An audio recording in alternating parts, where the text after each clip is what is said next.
شہر حیدرآباد کی معروف شخصیت و جانشین حضرت کامل شتاری ضیاء المشائخ حضرت مولانا سید محمد قبول باشا قادری شتاری معتمد صدر مجلس علماء دکن و معزز رکن آل انڈیا مسلم پرسنل لا بورڈ نے آج صبح 8 بجے اویسی اسپتال کنچن باغ میں دائی اجل کو لبیک کہا۔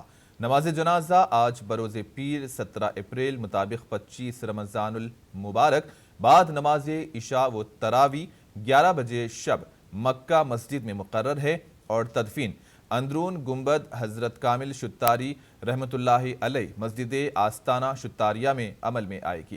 مرحوم مجلس کے رکن اسمبلی و جنرل سیکریٹری سید احمد پاشا قادری کے بھائی تھے۔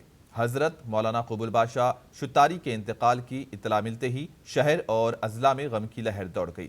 حیدرآباد اور کئی اضلاع کے علماء کرام نے حضرت مولانا قبول باشا شتاری کے انتقال پر گہرے رنج و غم کا اظہار کیا۔ اسی دوران MIM کے سربراہ اور حیدرآباد کے رکن پارلیمنٹ بیرسٹر اسد الدین اویسی اور دیگر کئی شخصیات نے مولانا کے گھر پہنچ کر ان کے افراد خاندان کو پرسا دیا۔